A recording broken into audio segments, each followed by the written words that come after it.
બદલવાની. આ બિલિયાવાળા સોમભાઈ નાડોદા, તમારા ભલાભાઈ, એમને થયું કે મારે વઢિયારમાં કંઈક કામ કરવું છે, કંઈક કરી બતાવવું છે. અને અમારી પાસે આવ્યા, રાષ્ટ્રપાલજીની પાસે ગયા, ઊંઝા ગયા, પાટણ ગયા, બધે ફર્યા, ઘરનું ભાડું ખર્ચીને, બસમાં ધક્કા ખાઈને. કેમ? મારે આ ગામોમાં કંઈક કરવું છે. આ સદિચ્છા હતી અને સદિચ્છાના પરિણામે આ બધા સંકુલો ઉભા થયા.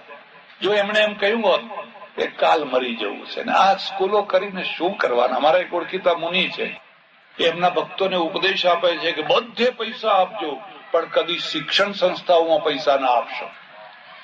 શિક્ષણ સંસ્થાઓમાં કદી પૈસા ના આપશો. તો મને એકવાર મળ્યા તો મેં કહ્યું, ભાઈ તમે આવો ઉપદેશ કેમ આપો છો? મને કે આ છોકરા બધા ઈંડા ખાય છે. મેં કહું ખાવા દો ને. એ ઈંડા ખાતા હોય તો ભલે ખાતા હોય, પણ તમારા મોટા મોટા ભક્તો આખી બેંકોની બેંકો ખાઈ જાય છે, એને કઈક કોણ? એ બિચારા લસણ નથી ખાતા, ડુંગળી નથી ખાતા, બટાકા નથી ખાતા, રીંગણા નથી ખાતા, પણ આખી બેંકોની બેંકો ખાઈ જાય છે. એ ભૂંડા કે આ ભૂંડા? તમે ધર્મને એક રૂઢી બનાવી દીધી, તમે ધર્મને સમજી ના શક્યા. તમને એમ જ લાગ્યું ડુંગળી ખાધી ધર્મ ગયો, બસ. હા, લાંચ ખાવ તો વાંધો નહીં, તો કશો વાંધો આવે. તમે ધર્મને સમજી જ નથી શક્યા. એટલે ઈચ્છા હોવી જોઈએ, પણ કેવી સદિચ્છા હોવી જોઈએ, દુરિચ્છા નહીં. અને સદિચ્છામાંથી આ બધું નિર્માણ થયું, નિર્મિત થયું. એટલે આ યોગ જે આવ્યો, આ વળાંક આવ્યો, એને ભારતને પંગુ બનાવી દીધો, પાંગડો બનાવી દીધો. આપણે ઘણા તપસ્વીઓ પેદા કર્યા, ઘણા આચાર્યો પેદા કર્યા, શતાવધાની, અષ્ટાવધાની બધું પેદા કર્યું, પણ મોહમ્મદ ગજનીને રોકનારો કોઈ પેદા ના કરે. બેફામ આવે ને બેફામ લૂંટી આવે ને રાજ કરે, સ્ત્રીઓને ગુલામ બનાવીને લઈ જાય, અને પછી ભેગા થઈને કે મારો વાલો હવે અવતાર લે. એને અવતાર લેશે ત્યારે બધું હરખું થશે. પણ તમે તમારા અવતારનો ઉપયોગ કરો ને, પ્રેરણા ના મળે. એટલે દેશનું પતન ક્યાંથી થયું? દેશ પેલું એન્જિન છે ને કઈ દિશામાં જાય છે? એક જ લક્ષ્ય છે, મોક્ષ મેળવી લો, મોક્ષ મેળવી લો, મોક્ષ મેળવી લો. અમે તો ઘણી વાર તમે બેઠા હો ને, કથા વાર્તામાં લોકો આવ્યા ને બેઠા હોય કે તમારા આંગણે પેલો ડાઘિયો કૂતરો બેઠો છે, કોણ છે? તમને ખબર છે? ના, એ તમારો દાદો છે. એ પેલા ઘોડિયાના સામે નામું જોયા કરે છે. ઘોડિયામાં પેલું આપણું છોકરું હોય ને, એમાં એનો જીવ રહી ગયો છે. એ એમાં ને એમાં જોયા કરે છે. હવે કોણ કે મારો દાદો નથી બાપજી, તમારો દાદો હશે? કોણ એને સમજાવે? પણ લોકો એવું માનીને બેસી રહે, એવું મગજમાં બેસાડીને બેસી રહે. એટલે આ બીજો વળાંક હતો, દેશનું આમાં પતન થયું. પછી એક ત્રીજો વળાંક આવ્યો. ત્રીજો વળાંક જે આવ્યો અંગ્રેજોના આવ્યા પછી આવ્યો.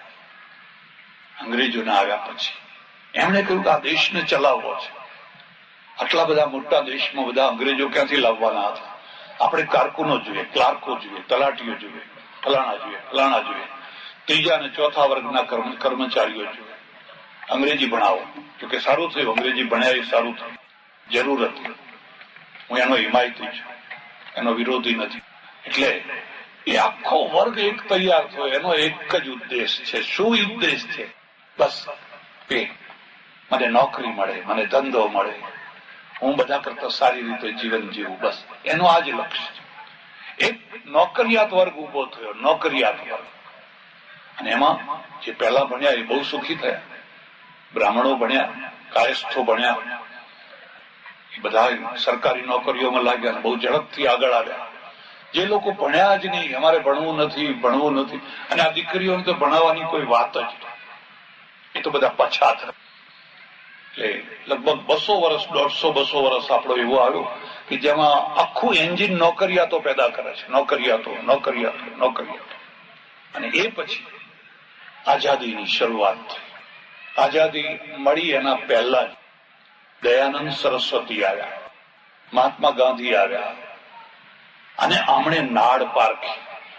આ બધા મરી જવું છે એવી વાતો કરનારા નતા. એમ ટેક્સેબલ પ્રજા ઉભી કરનારા નતા. કે કેડ વાંકી રાખીને વેટ કરી લો, તમારી કેડ ઉપર ઈંટ મૂકે, તમને અંગૂઠા પકડાવે, એક 2 પૈસાનો માણસ હોય ચોરા વચ્ચે તમને વાંકા કરી રાખે, એ માના નતા. અને પાછું ગોઠવી શું દે, આ તો પૂર્વના કર્મ ભાઈ હોય એટલે ભોગવવા પડે. બધું પૂર્વના કર્મ ઉપર જે આવ્યું એ બધું પૂર્વના કર્મ. એમણે કહ્યું ભણો, તમારે ભણવાનું છે, તમે ભણશો તો જ તમે તરવાના છો. અને દીકરીઓને ભણાવો, દીકરાઓને ભણાવો, બધાને ભણાવો. એને એક વળાંક એટલો જોરથી આવ્યો. ગાંધીજીએ આઝાદીની સાથે સાથે શિક્ષણનું કામ પણ લીધું, અસ્પૃશ્યતા નિવારણનું પણ કામ લીધું, બહેનોનું કામ લીધું, રોજી રોટીનું કામ લીધું, ચારે તરફના બધા કામો લીધા. આજ સુધી તો કોઈ કામે અડ્યા જ નતા. એ તો બધું પ્રારબ્ધ ઉપર છોડી દીધું હતું. જેવું નસીબમાં હોય એવું મળે. હમણે કહ્યું નસીબ બસીબ ને, તમે મહેનત કરો, મળવાનું જ છે. એટલે પછી જે શિક્ષણ આવ્યું એ સર્વલક્ષી. સર્વલક્ષી. હવે તું કયા ગોત્રનો છે એ નહીં પૂછવાનું. સ્કૂલ બધાના માટે ખુલ્લી છે. જે નથી આવતા એમને લઈ આવો, સીમમાં ભણાવો, બધાને ભણાવો. દેશને અભણ નથી રાખવો, બધાને ભણવાનું. અને એ રીતે આપણે ત્યાં જે ચોથો પીરિયડ આવ્યો સર્વલક્ષી. સર્વલક્ષી શિક્ષણથી પણ કામ પૂરું ના થાય. અંતે તો એ બધા નોકરિયાત નોકરિયાત નોકરિયાત. અને સરકારે જે પગાર વધ્યા અને જે પગાર વધાર્યા, એક શિક્ષક 1000 રૂપિયામાં કામ કરે છે ને એક શિક્ષક 15,000માં કામ કરે છે. જો સરકારી થઈ ગયા તો 15,000 અને પ્રાઇવેટમાં ગયા તો 1000. અને આ 15,000 ને બીજા કેટલાય લાભ મળે પાછા. સ્કૂલમાં જાઓ તોય વાહ વાહ, ના જાઓ તોય વાહ વાહ, ભણાવો તોય વાહ વાહ, ના ભણાવો તોય.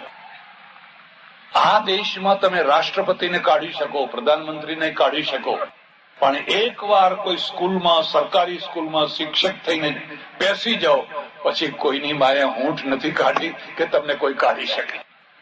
લીલા લહેર કરો બસ, બીજી વાત. બેયના વચ્ચે આટલું મોટો ડિફરન્સ. 1,000માં બિચારો 600-700 રૂપિયામાં શિક્ષકગીરી કરનારા છે ને અહીં 15,000 વાળા. અને આ 1000 રૂપિયા વાળો જે ભણાવે છે એ 15,000 વાળો નથી ભણાવતો. એને કશું કઈ નથી શકાતું. એટલે બધું ટોળું વળી ગયું. સરકારી નોકરી જોઈએ, સરકારી નોકરીઓ લાવશો કેમ?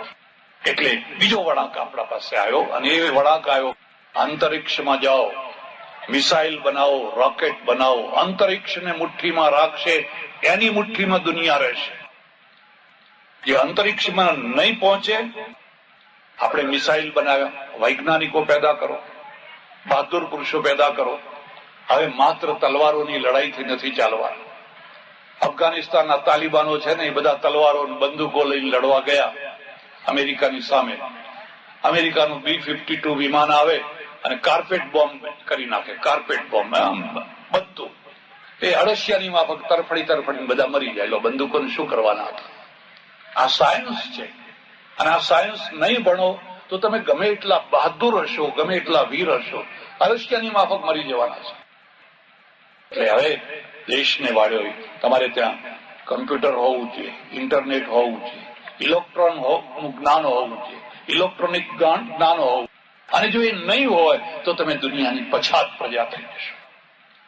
એટલે સજ્જનો, આ સોમભાઈ, ભલાભાઈ અને બીજા બધા ભાઈઓ, આ 2 માણસો પોતાના ઘરના રોટલા ખાઈને પરસેવા તડકે આમ તેમ ભૂખ્યા તરસ્યા ફરીને પણ વઢિયારના ગામો કેમ ઊંચા આવે. ધરતીકંપનો આંચકો તો આવી ગયો, પણ હવે આંચકામાં હારી નથી જવું, હારીને થાકી નથી જવું, પાછા બેઠા થવું છે. અને તમે જો બેઠા થવા તૈયાર હો તો કોઈને કોઈ તમારો હાથ પકડનાર છે જ. ભાઈ શ્રી પ્રવીણભાઈ રાષ્ટ્રપાલે કહ્યું તમે ચિંતા ના કરો, મારી ગ્રાન્ટમાંથી હું તમને પૈસા આપીશ. અમારી પાસે તો શું થોડું ઘણું જે કઈ હોય, અને એ તમારું ને તમારું, એક હાથે લેવાનું ને બીજા હાથે આપી દેવાનું. અમે તો વચ્ચે ટપાલીનું કામ કરીએ છીએ, કઈ નોકરી ધંધો કરવા જતા નથી. તમારું આવે ને બીજી જગ્યાએ આપી દેવાનું. અમે પણ કંઈક થોડું ઘણું આપ્યું, પાટણ વાળા ભાઈઓએ આપ્યું, બીજા ભાઈઓએ આપ્યું, હારીજ વાળા ભાઈઓએ આપ્યું. અને આ બધાના કારણે તમારે ત્યાં સ્કૂલો હતી એના કરતા સરસ સ્કૂલો બની. નહીં તો આ એક રીતે તેમ કહેવાય ભલું થયું આ ધરતીકંપનો. જો આ ના આવ્યો હોત તો આવી સ્કૂલો કદી થવાની. તો ક્રોધોપી દેવસ્ય વરેણ તુલ્ય. ભગવાન કોપ કરે તો એમાંય કંઈક આશીર્વાદ હોય. આ સરસ મજાની સ્કૂલો થઈ અને હવે જવાબદારી તમારી છે. તમે તમારા દીકરાઓને દીકરીઓને કેટલું સારું ભણાવો છો, કેટલું મન દઈને ભણાવો છો. અને મેં તમને કહ્યું 2 છોકરાઓ તો આઈએએસ થવા જોઈએ ટુવડમાંથી. એ કોઈ જગ્યાએ કલેક્ટર થાય, કોઈ જગ્યાએ કમિશનર થાય. હવે તમે ક્યાં સુધી બધું હળ ને હળ. અમારે ઊંઝાના પટેલોને જુઓ, એમણે હળ મૂક્યું ને ત્રાજવું પકડ્યું ને કલમ પકડી. આજે બધા વાણિયા બાણિયા હવે વાનોતર થઈ ગયા, મહેતા થઈ ગયા, એમના ચોપડા લખનાર આ શેઠ થઈ ગયા. ખરું કે નહીં? અને એ શેઠ થયા તો પૈસો નીકળવા માંડ્યો. પહેલા ક્યાં પૈસા આપતા હતા લોકો? પહેલા પૈસા આટલા બધા કોઈ આપતા જ. આ પટેલો પાસે પૈસા આવ્યા ને ત્યારથી પૈસાની છૂટ થઈ. પટેલોને દોવો, બકરીને દોવો, તમારે સવારે દોવો, બપોરે દોવો, ફરી 3 વાગે કોઈ મહેમાન આવ્યો હોય તો ફરી જઈને દોવો. એ દૂધ આપ્યા જ કરે જયારે જુઓ ત્યારે. કેટલાક એવાય હોય કે એમને દોવો કે ભેંસના ભાઈને દોવો. એક ટીપું પડે તો હરામ છે, ખોટી વાત. એટલે હવે તમે આ શાળાઓનો સદુપયોગ કરો અને જે કાર્યકર્તાઓએ આટલી બધી મહેનત કરીને આ બધું કર્યું છે એમનો આભાર માનો. હું પરમેશ્વરને પ્રાર્થના કરું, ટુવડ જેવું એક છેવાડાનું ગામ ફળે ફૂલે વિકસે, સંપીને રહે, હળી મળીને રહે, એક થઈને રહે, વિખવાદ ન કરે, ફૂટફાટ ના પાડે અને એક થઈ અને આખા ગામનો વિકાસ કરે. ભગવાન સૌનું ભલું કરે, સૌનું મંગળ કરે, સૌનું કલ્યાણ કરે. આભાર, ધન્યવાદ, હરિઓમ.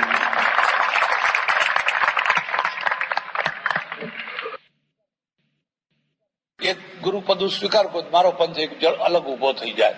જેટલા ગુરુ એટલા ટોળા ઉભા થઈ જાય. એટલે એ નહીં, પણ જે દીક્ષા આપે એનું નામ છે એ ગુરુ છે. અને એ પણ દુર્લભ છે. એટલા માટે દુર્લભ છે કે બધાને દિશા જોતી નથી હોતી અને બધાને દિશા આપનારા મળતા નથી હોતા.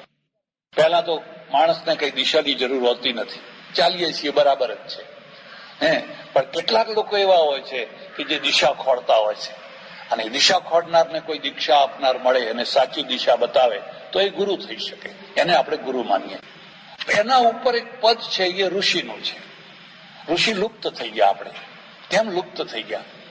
હવે કેમ ઋષિઓ નથી થતા? ના, હજુ પણ ઋષિઓ થાય જ છે. પણ આપણે ઋષિને કપડામાં માની લીધા. જેને વલકલ પહેર્યા હોય, જેને ઉપર જટા બાંધી હોય, દાઢી હોય, આવો ઉપરનો દેખાવ હોય, એનું નામ ઋષિ કહેવાય. આ વાત સાચી નથી. ઋષિ અર્થનો થાય છે. ઋષ ધાતુ ગત્યર્થ છે.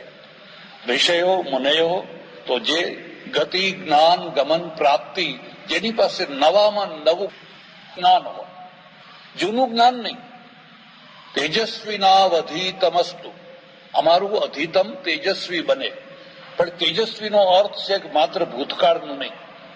તમે જૂની જૂની વાતો બધી ગોખ્યા કરો, લોકો યાદ કર્યા કરો કે જે કઈ ધાર્મિક ક્ષેત્ર હોય એનું પરિણામ તો એ આવે કે તમારે જોવું હોય તો જોજો. અત્યારે સૌથી મોટો ભય ધાર્મિક શિક્ષણ સંસ્થાઓએ ઉભો કર્યો છે. કારણ કે ધાર્મિક શિક્ષણ સંસ્થાઓ ભૂતકાળમાં જીવતી હોય છે.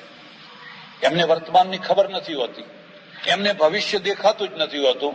પણ એ 200, 500, 1000, 2000, 5000 વર્ષ પહેલા જે ભૂતકાળ છે એ ભૂતકાળનું રિપીટ કર્યા કરતા હોય છે. ભૂતકાળનું જ્ઞાન હોવું જોઈએ, ના હોવું જોઈએ એવું નથી કહેતો, પણ એટલું યાદ રાખજો કે ભૂતકાળનું જે ભવ્યતા છે એ પાછળની આંખોથી દેખાય અને ભવિષ્યની જે ભવ્યતા છે એ આગળની આંખોથી દેખાય. તમારી પાસે પાછળની આંખો હોવી જરૂરી છે તો આગળની આંખો હોવી પણ એટલી જ જરૂરી છે.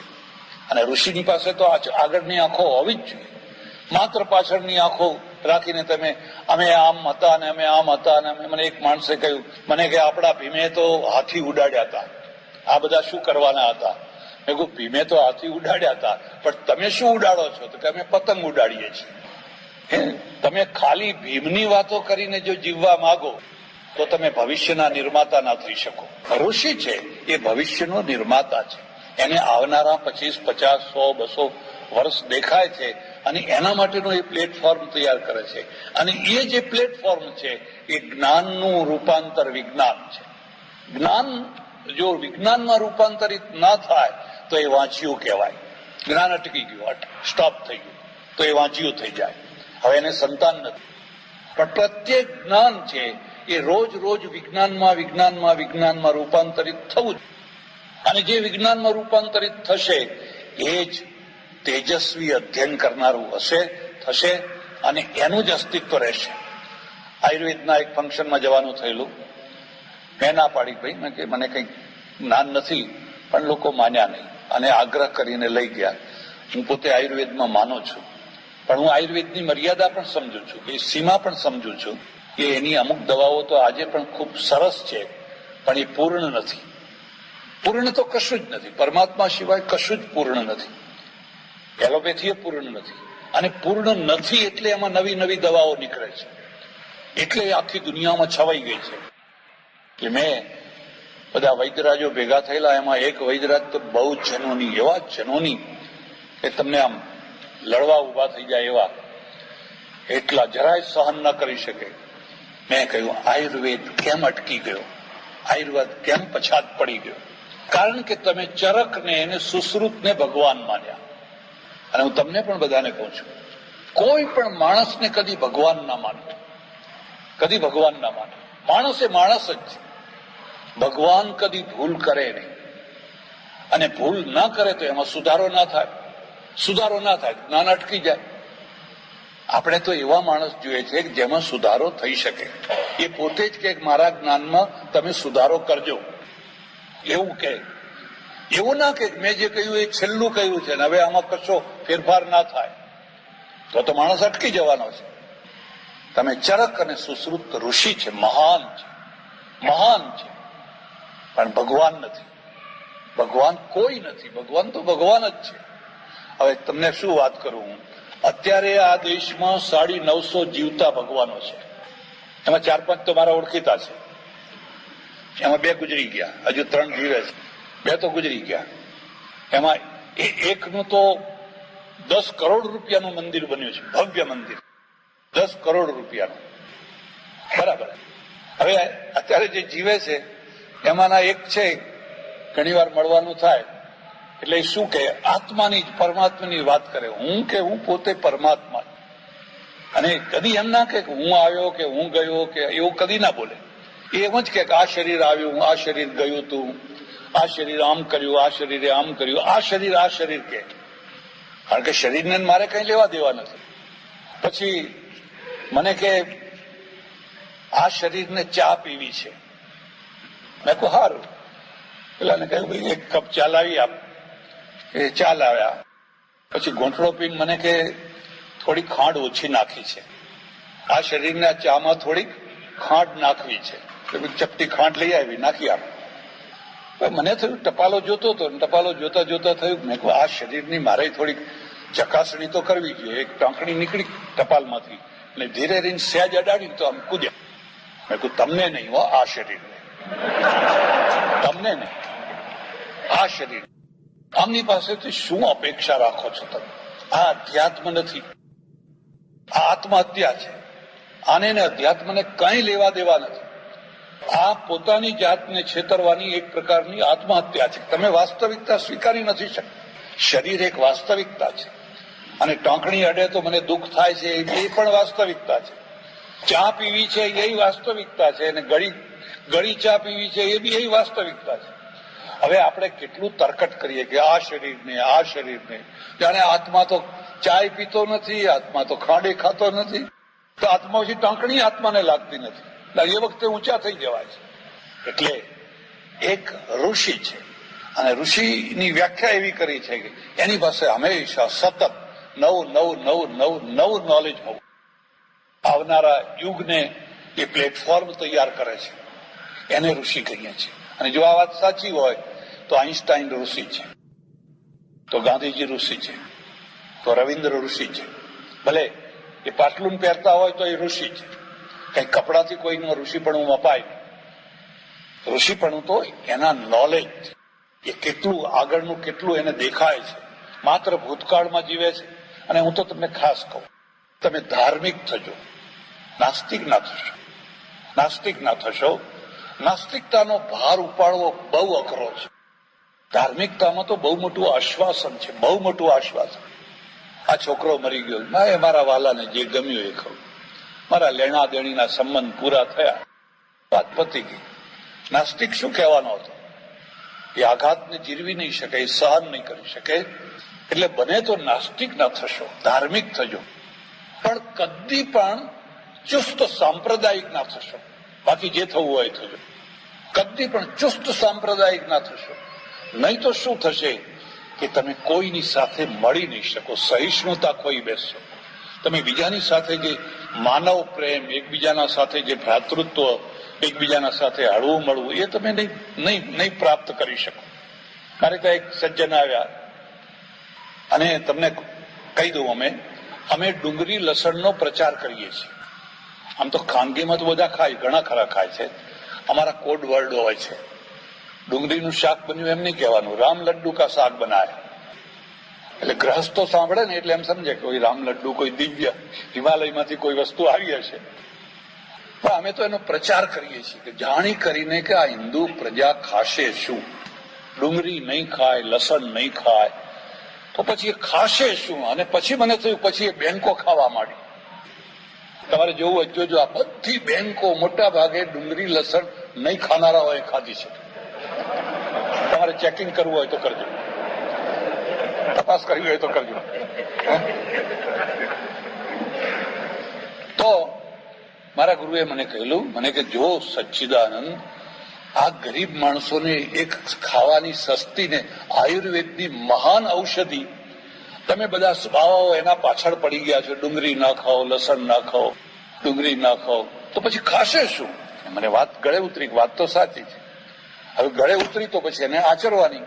ભલે લોકો નિંદા કરે તો કરે, ટીકા કરે તો કરે, એ જે કરવું હોય કરે. અને અમે ડુંગળીનું સદાવ્રત શરૂ કર્યું.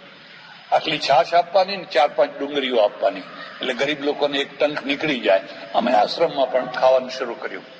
એટલે મેં કહ્યું કે જો મારે ત્યાં તો ડુંગળી, છી. મને કે શું તમે સાધુ થઈને? મેં કહું હા ભાઈ, સાધુ થઈને જ અમે ડુંગળી લસણ ખાઈએ છીએ. અમે ખાશું તો બીજા લોકો ખાશે. અને એક ગિલ્ટી કોન્શિયસ છે કે અમે પાપ કરીએ છીએ, અમે પાપ કરીએ છીએ, અમે પાપ કરીએ છીએ. એ તો મનમાંથી નીકળી જશે, એ તો મનમાંથી દૂર થશે. તો મને કે ના, તો હું અહીંયા જમીશ નહીં. તમે તમારી મરજી કીધું. તો પછી તમે શું કરશો? તો મને કે હવે ટાઈમ તો થઈ ગયો છે. મને કે એમ કરો, બજારમાંથી થોડી મીઠાઈ મગાવી આપો. હવે તમે વિચાર કરો, બજારમાંથી અમે બરફી ને એવું બધું થોડું મગાવ્યું અને એમણે એ જમ્યા ખરા. પછી મેં એમને પૂછ્યું, મેં કહું મહારાજ, આ જ્યાંથી આવ્યું છે ત્યાં ડુંગળીના ભજીયા થાય છે. આ જે કંદોઈના ત્યાંથી આવ્યું છે ને, એ કંદોઈના ડુંગળીના ભજીયા બહુ વખણાય છે અને સાંજે ત્યાં લાઈન લાગે છે. અને કે પહેલે બોલના થા ને. મેં કહું કઈ વાંધો નહીં, હવે બોલ્યા તો કશો વાંધો નહીં, કરો ઉલટી કરો. કીધું ઉલટી કરો. આ મૂર્ખાઓએ ધર્મના નામે પ્રજાને કેટલી ગુમરાહ કરી છે. પ્રજાને કેટલી આને ગુરુ ના કહેવાય, આને ઋષિ ના કહેવાય. ઋષિ એ છે જે આવનારા સમયનો આ દેશના વીર પુરુષો પેદા કરે, વૈજ્ઞાનિકો પેદા કરે, જ્ઞાનીઓ પેદા કરે, માનવતાવાદી માણસો પેદા કરે, વાસ્તવિકતાને સમજનારા, સ્વીકારનારા, પ્રશ્નોને ઉકેલનારા પેદા કરે, એને ઋષિઓ કહેવાય. તમે માત્ર આવા પેદા કરો અને પછી બધા સસલા જેવા હોય. એટલે હું તમને એક બીજી વાત પણ કહીને વાત પૂરી કરી દઉં, લાંબો ટાઈમ નહીં લો. પહેલા કોઈ ટાઈમે આ દેશને એક સૂત્ર આપવામાં આવેલું, અહિંસા પરમો ધર્મ. અહિંસા પરમો ધર્મ. અને એ સૂત્ર એવું આપણને ગળ્યું લાગ્યું, માર ખાઈને મરી ગયા લોકો. માર ખાઈને મરી ગયા. એટલે હવે હું તમને એક નવું સૂત્ર આપું છું, વીરતા પરમો ધર્મ. વીરતા પરમો ધર્મ. આપણે કઈ હિંસા નથી કરવી, પણ કૂતરાના મોતે મરવું નથી. એવું નથી કોઈ આપણા ઘરમાં પેસી જાય ને આપણને મારી જાય ને લૂંટી જાય. એટલી હદે સસલાય નથી થવા, કારણ કે આપણે તો બધાએ ભેગા થઈને સસલા જ બનાવ્યા છે. એટલે વીરતા પરમો ધર્મ સ્ટીકર બનાવજો અને જગ્યાએ એને ચોંટાડજો. એમાં આ દેશનું ભવિષ્ય છે. અહિંસા પરમો ધર્મમાં આ દેશનું ભવિષ્ય નથી, પણ વીરતા પરમો ધર્મ એમાં આ દેશનું ભવિષ્ય છે. એટલે ઋષિ એ છે જેને 50-100 વર્ષ આવનારા દેખાતા હોય અને એ દ્રષ્ટિ પ્રમાણે એ પ્રજાનું નિર્માણ કરતો હોય એવું સાહિત્ય, એવું દર્શન, એવું ચિંતન, એવું મનન એ બધું પ્રગટ કરતો હોય. એટલે સજ્જનો, આજે જયારે અહીંયા બધા આચાર્યો એકત્રિત થયા છે, અને આ એક બહુ સારી વાત છે. અમારે રમેશભાઈ મગનભાઈનો આગ્રહ કે તમે આવો, તો ચાલો આવીએ, બરાબર છે. અને હું પોતે એમ માનું કે ખરેખર આ દેશનું પાયાનું ઘડતર તો આચાર્યો જ કરવાના છે. અને એ આચાર્યો છે એ જો ઘડાયા વિનાના હશે તો માસ્ટર બીબુ છે, કે જે પેલા પ્રેસમાં જેમ બીબુ હોય ને પછી બધી છાપો નીકળ્યા કરે, એ તો માસ્ટર બીબુ છે. એ માસ્ટર બીબુ જ જો ખોડીલું હશે તો પછી બધી જેટલી પ્રિન્ટો નીકળશે એ બધી ખોડીલી હશે. આચાર્યો માટે શું જરૂરી છે? એક તો એ ફરી પાછો વિદ્યાર્થી થઈ જાય, કદી પણ વિદ્યાર્થી પણ આમાંથી મુક્ત ના થાય. એટલું વાંચવાનું છે, એટલું જાણવાનું છે, એટલું સમજવાનું છે કે એક નહીં 100 જિંદગી પણ ઓછી પડે એટલું બધું છે. તમારું પુષ્કળ વાંચન હોવું જોઈએ, વિશાળ નોલેજ હોવું જોઈએ. બસ ખાલી પેટ ને બસ રોટલી જીવન એટલે સુધી જીવન નથી. એ મજૂર ક્ષેત્ર હોય તો વાત જુદી છે, મિલ મજૂર હોય તો વાત જુદી છે.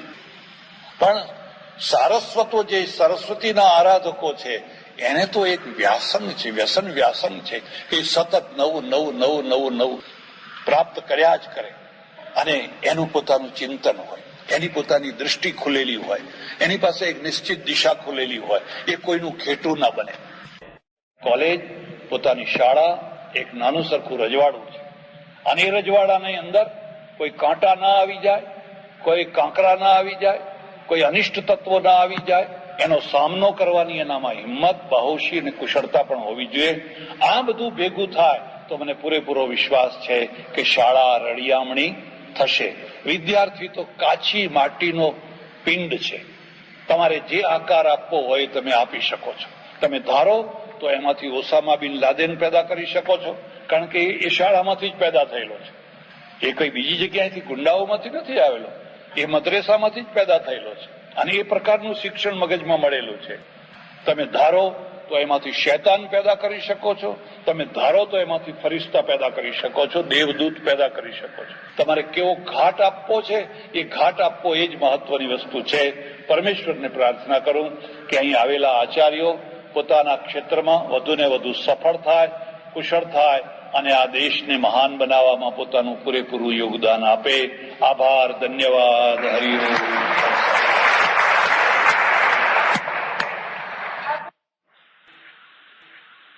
કોઈ પણ સમાજની સામાજિક સ્થિતિ અથવા સાંસ્કૃતિક સ્થિતિને માપવી હોય તો સૌથી પહેલા એ જોવાનું કે એ સમાજમાં સ્ત્રીઓની સ્થિતિ કેવી છે, સ્ત્રીઓ કેવું જીવન જીવે છે, સ્ત્રીઓ ક્યાં છે, સ્ત્રીઓનું શું સ્વરૂપ છે. પુરુષોના દ્વારા સામાજિક સ્થિતિનું માપ નથી નીકળતું, પુરુષોના દ્વારા સાંસ્કૃતિક સ્થિતિનું માપ નથી નીકળતું. સ્ત્રી ક્યાં છે એ એનું મહત્વનું માપ હોય છે. સામાન્ય રીતે નિયમ એવો છે કે સ્ત્રી એકલી કદી પણ પોતાનો વિકાસ કરી શકતી નથી. માફ કરજો, એને હંમેશા પુરુષના સાથની જરૂર હોય છે. જો પુરુષનો સાથ મળે તો સ્ત્રી ઘણો વિકાસ કરી શકે છે. પુરુષના માટે એવો નિયમ છે કે સ્ત્રી જો પાછળથી એને પુશિંગ કરે, પાછળથી એને બળ આપે, ટેકો આપે તો પુરુષ વિકાસ કરી શકે છે. પણ પાછળથી જો સ્ત્રી પુરુષને ખેંચે, પેલો આગળ જતો હોય ને સ્ત્રી એને પાછળ ખેંચતી હોય તો સમર્થમાં સમર્થ પુરુષ હોય તો પણ કદી આગળ ગતિ કરી શકે. એટલે સ્ત્રી અને પુરુષ આ બેને વિઘાતક બળો બનાવવા હોય તો બનાવી શકે અને અનુકૂળ બળો બનાવવા હોય તો અનુકૂળ પણ બનાવી શકે. ધર્મ એને કહેવાય જે સ્ત્રી પુરુષની અનુકૂળ વ્યવસ્થા ગોઠવી આપે. સમાજ એને કહેવાય, રાષ્ટ્ર એને કહેવાય જે સ્ત્રી પુરુષ બંનેની અનુકૂળ વ્યવસ્થા ગોઠવી આપે. જો ધર્મ વિરુદ્ધ વ્યવસ્થા ગોઠવી આપે અથવા સમાજ અથવા રાષ્ટ્ર અથવા બીજું કોઈ પણ ઘટક, તો કદી પ્રજા સુખી ના થઈ શકે. એટલું યાદ રાખજો, આખી દુનિયાના બધા સુખોને એક તરફ મૂકો અને સ્ત્રી પુરુષના એટલે પતિ પત્નીના સુખોને એક તરફ મૂકો, તો દુનિયાના બધા સુખો કરતા પતિ પત્નીનું સુખ સૌથી વધારેમાં વધારે છે. આખી દુનિયાના બધા દુઃખોને એક તરફ મૂકો, એમાં કેન્સર આવી ગયો, કિડની આવી ગઈ, જેટલા દુઃખો કહેવાય એ બધા દુઃખોને એક તરફ મૂકો, પણ પતિ પત્નીના ઝઘડાને એક તરફ મૂકો, તો આ બધા દુઃખો કરતા પતિ પત્નીના દુઃખો છે એ સૌથી વધારેમાં વધારે દુઃખો છે. તમારે સમાજને દુઃખી બનાવવો છે કે સુખી બનાવવો છે? અને જો સમાજને સુખી બનાવવો હોય, પૈસાના ઢગલા કરવાથી નહીં થાય. હા, પૈસાના ઢગલા જરૂરી છે, પૈસો જરૂરી છે, પૈસાની ના નથી, પણ તમને ખબર નથી આલિશાન બંગલાઓમાં પૈસાદાર માણસો રહેતા હોય, પણ અંદર જુઓ તો હોડીઓ સળગતી, કકડાટ કકરાટ કકરાટ કકરાટ, ભડકા ને ભડકા થતા હોય. એક માણસે મને પૂછેલું, મને કે આ મોટા મોટા રાજમહેલ જેવા જે બંગલાઓ છે, મહેલો છે, એને આટલા બધા મશરૂના પડદાઓ કેમ લગાવવામાં આવે છે, મખમલના બધા પડદા કેમ લગાવ્યા છે?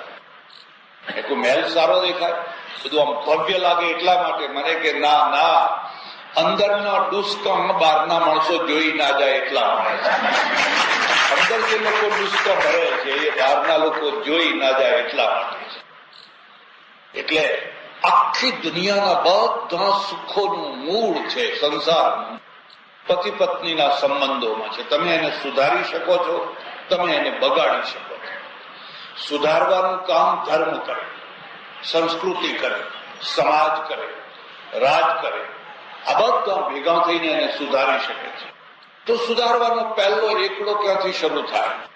હું તમને એક ખાસ ભલામણ કરું છું. તમારી જો ઈચ્છા હોય તો આખી દુનિયાના જેટલા મોટા મોટા ધર્મો છે એ બધા મોટા મોટા ધર્મોની લગ્ન વ્યવસ્થાને સમજવું. એ લગ્ન વ્યવસ્થા કેવી ગોઠવે છે, હિન્દુ કેવી રીતે લગ્ન કરે છે, ઇસ્લામમાં કેવી રીતે થાય છે, ક્રિશ્ચનમાં કેવી રીતે થાય છે, યહૂદીઓમાં કેવી રીતે થાય છે, તમે આનું અધ્યયન કરજો. હું તો તમને ભલામણ કરું છું, કોઈ દિવસ વગર વિચારે કોઈના માટે ગમે તેવા અભિપ્રાયો ના બાંધી લો. પહેલા ઊંડાણમાં ઉતરીને એમને જુઓ, તપાસ કરો કે શું માને છે, એમનું મંતવ્ય શું છે. આપણે હિન્દુઓની વાત કરીએ, આપણે ત્યાં બે સ્ટેજ છે. મને આજે બહુ આનંદ થયો કે તમે સત્યાર્થ પ્રકાશની પુસ્તકનું ભેટ બધાને આપ્યું. ઓહો, આ સત્યાર્થ પ્રકાશ લોકો ભૂલી ગયા. આ ગુજરાતનો સૌરાષ્ટ્રનો સિંહ હતો લખનારો. એ કોઈ જેવો તેવો માણસ નતો, અને એને સૌથી ઓછામાં ઓછું કોઈ ઓળખી શક્યું હોય તો ગુજરાત ઓળખી શકે. ગુજરાત એને ઓળખી જ ન શકે. ગુજરાતને શું જોઈએ? તાલીઓ પાડનારા, તાવોટા પાડો ને મજા કરો, મારા વાલા રે કરીને તાલીઓ પાડો બધા. આ માણસ સિંહ જેવો હતો. અને એ પુસ્તક તમે જેને મળ્યું છે એને હું તમને ભલામણ કરું, તમે વાંચજો.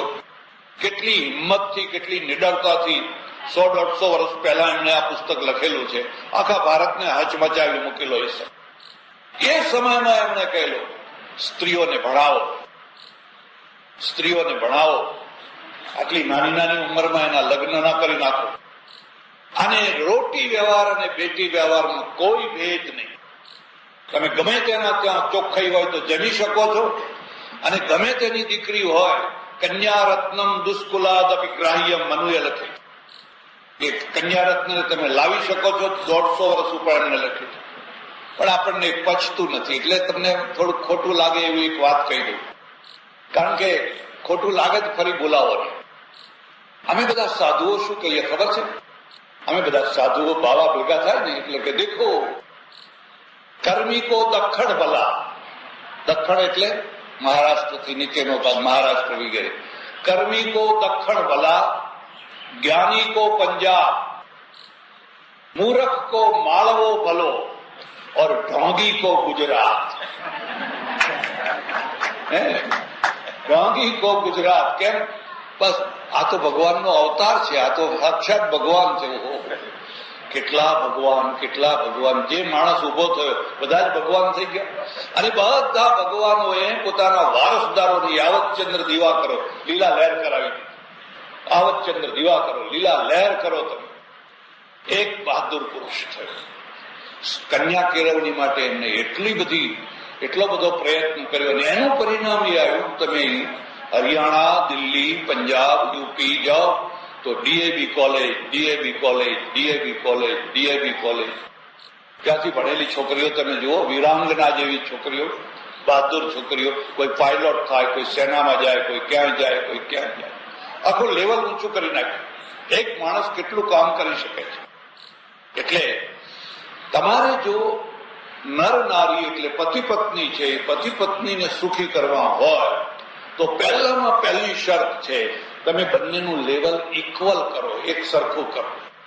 જો તમે ઇક્વલ નહીં કરી શકો, એક સરખું નહીં કરી શકો, પેલું પૈડું છે એ સ્કૂટરનું હશે ને આ ટ્રેક્ટરનું હશે. હવે આ સંઘ જશે કેવી રીતે?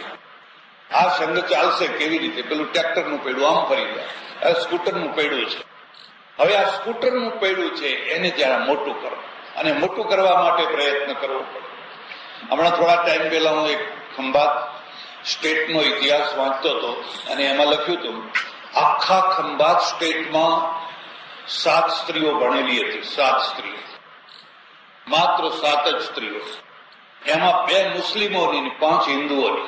એટલે તમારે જો નર નારી એટલે પતિ પત્ની છે, પતિ પત્નીને સુખી કરવા હોય તો પહેલામાં પહેલી શરત છે તમે બંનેનું લેવલ ઇક્વલ કરો, એક સરખું કરો. આભાર, ધન્યવાદ, હરિઓમ.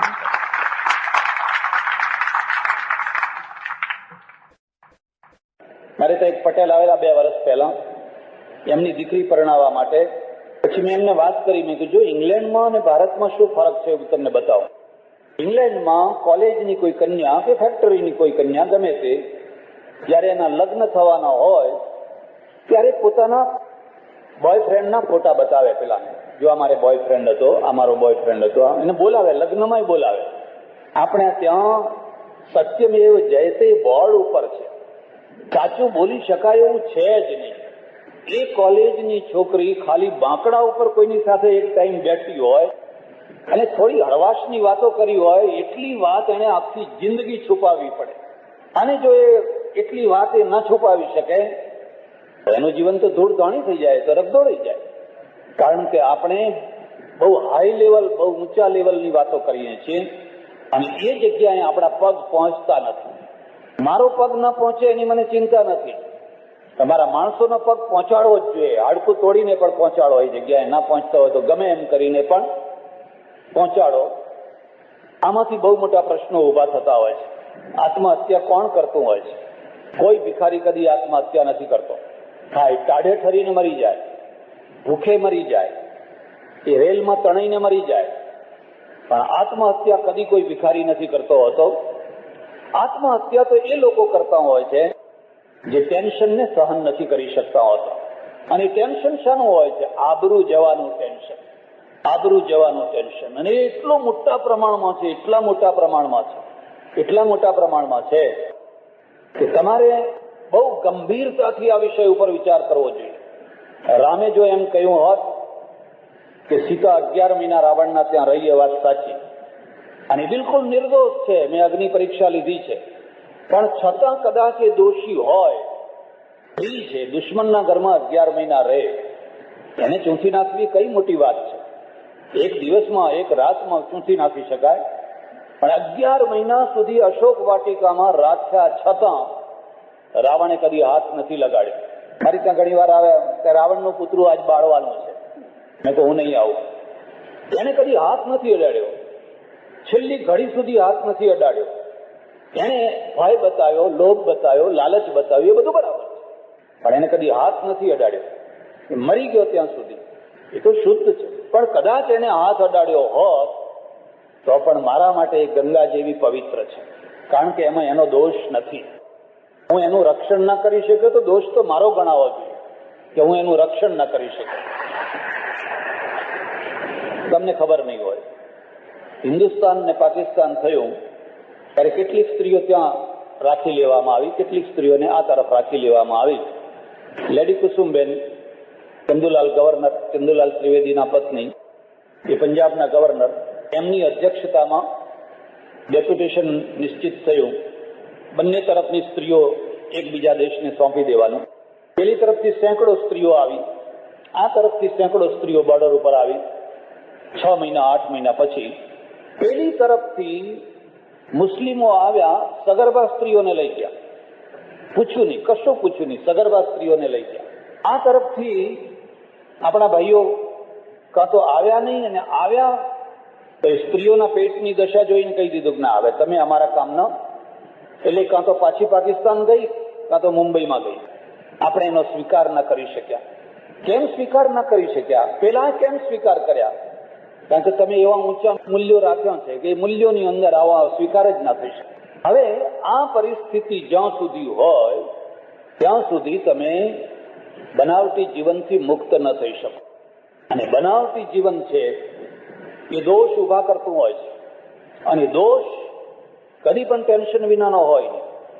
તમે ઇન્કમ ટેક્સની ચોરી કરી હોય તો તમને ઇન્કમ ટેક્સનું પોઝિશન રહેવાનું જ છે. પરદેશમાં મેં જોયું, એક પટેલની મોટેલમાં ઉતરેલો, એને 3 વર્ષથી ઇન્કમ ટેક્સ નહીં ભરેલો.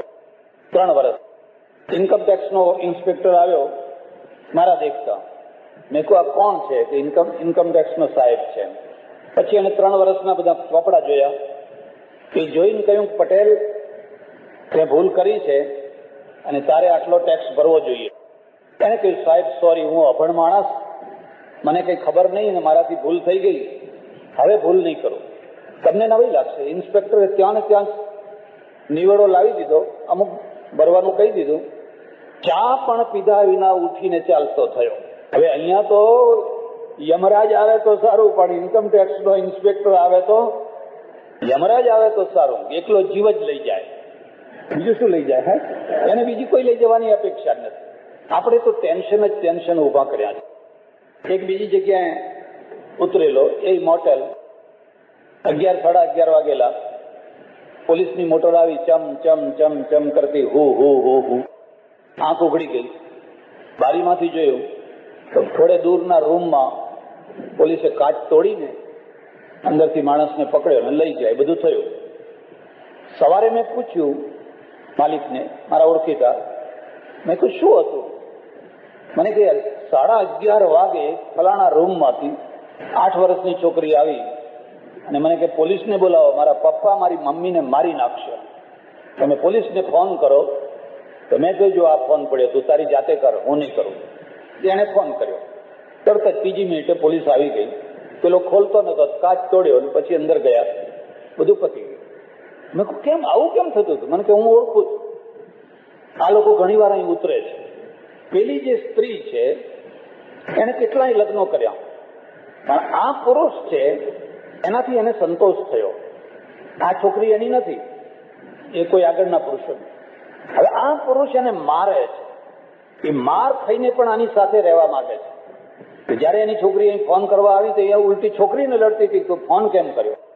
એટલે એનો ઘરવાળો તો નતો ખોલતો, પણ એ પોતે રૂમ નથી ખોલતી. એમ તો મેં કહ્યું તમને કે અમારે કઈ લેવા દેવા છે? એ રૂમ જાણે ને પોલીસ જાણે, અમારે તમે રૂમ ભાડે આપો, અમારે કઈ લેવા દેવા નહીં. મેં કહ્યું ભારતમાં જો પોલીસ આવે ને તો પહેલા તમને જ પકડે.